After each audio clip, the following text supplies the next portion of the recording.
What happened at Hardhome? A massive fire, shrieks echoing out from cave mouths, abductions and devastation, and no explanation. Let's take a look.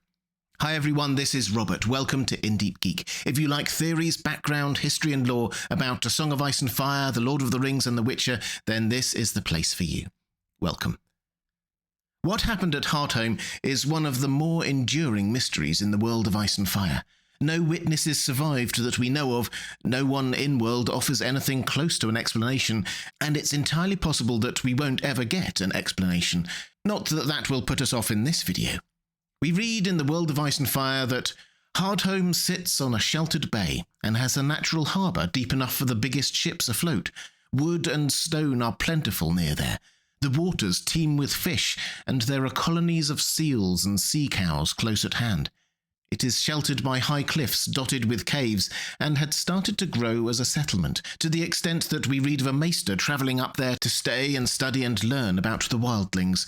He had to make a hurried exit after 3 years, but it's clear that it had the startings of a system of government, with 4 chieftains sharing power.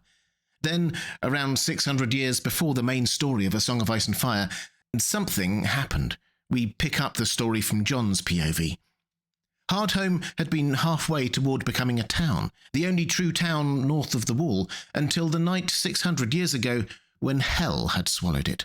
Its people had been carried off into slavery or slaughtered for meat, depending on which version of the tale you believed, their homes and halls consumed in a conflagration that burned so hot that watchers on the wall far to the south had thought the sun was rising in the north. Afterward, ashes rained down on haunted forest and shivering sea alike for almost half a year.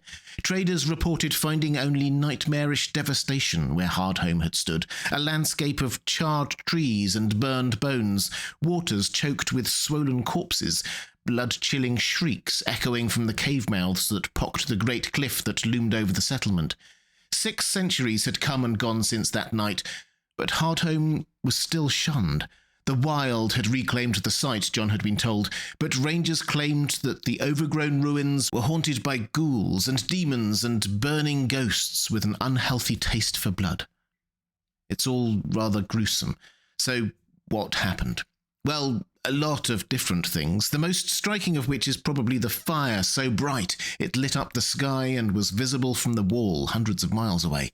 Then ash fell from the sky over the surrounding area for 6 months.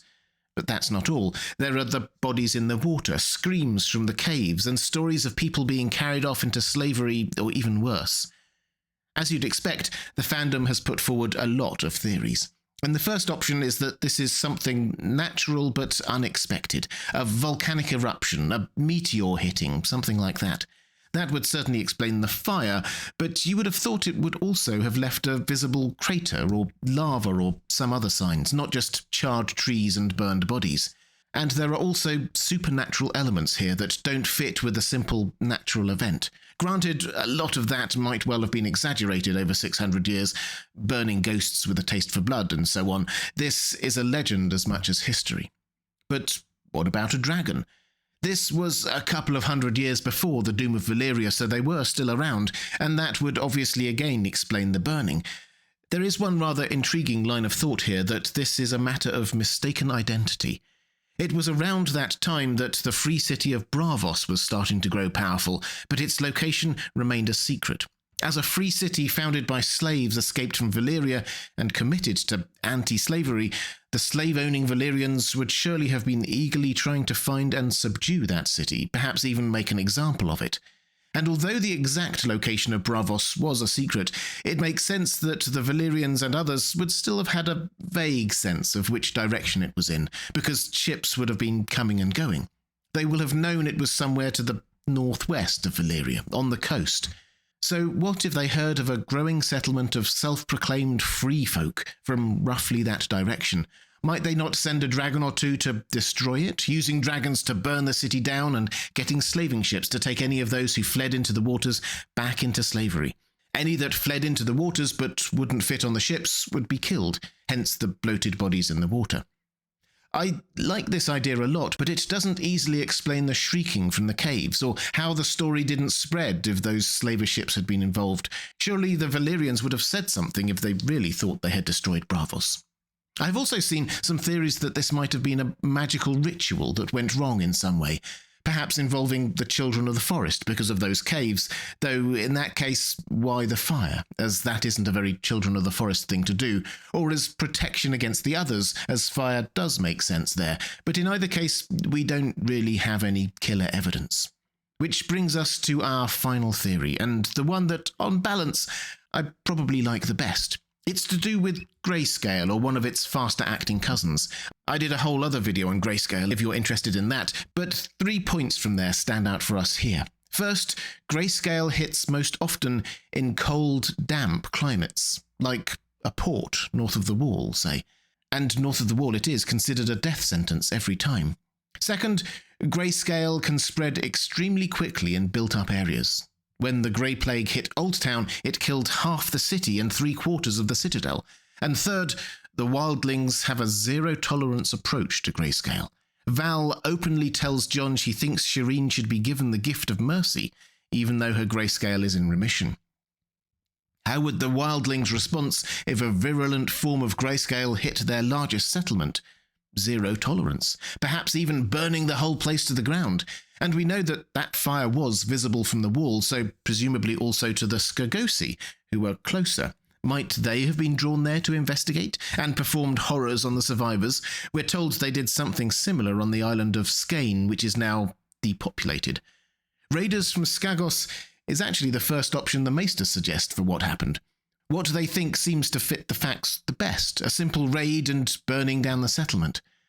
The shrieks from the cave do fit with Grayscale, though. We know that those with advanced Grayscale do moan and scream, and this being the work of Skagos also fits with it not being well known. No one ever visits Skagos, so who would they tell? And if you are really stretching for linguistic hints, the Skagosi call themselves the Stone-born, and Skagos literally means stone, so they are stone men in a way. And they do live in caves, like those at Hardhome. We don't know much about their culture, but might they feel threatened by the rise of a thriving large town so close to home? It's not inconceivable. Whatever happened, it was enough to leave the wildlings believing the place was cursed. No one ever goes there. Until A Song of Ice and Fire, of course. After their defeat in the battle under the Wall, the wildlings scattered, but a large number of them fell under the leadership of a woods witch named Mother Mole, who led them to Hardhome, saying that they would find salvation where once they had found damnation. She had a vision of ships arriving to take them south of the Wall. Some ships have arrived. First, some slavers who captured some people and headed back to Essos before being caught by the Braavosi. Arya hears about them while gathering information on the streets. Then Cotter Pike arrives with half a dozen ships from the Night's Watch. They are there to help, but they are now hemmed in by bad weather and the wildlings attacking them to get on those ships. I'll leave the mystery of who Mother Mole is and what's going on there for another time, because the most important thing is actually what's to come.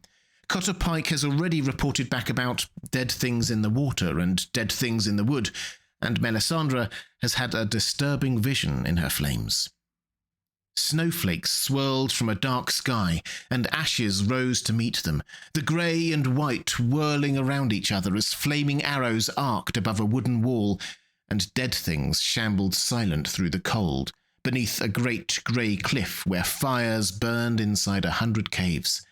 Then the wind rose, and the white mist came sweeping in, impossibly cold, and one by one the fires went out. Afterward, only the skulls remained.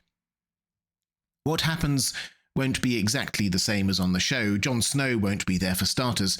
He is otherwise occupied in Castle Black, but the outcome will be the same. Again, like 600 years previously, it seems likely that there will be no surviving witnesses, and again, tragedy will visit the cursed, unholy place that is Hardhome.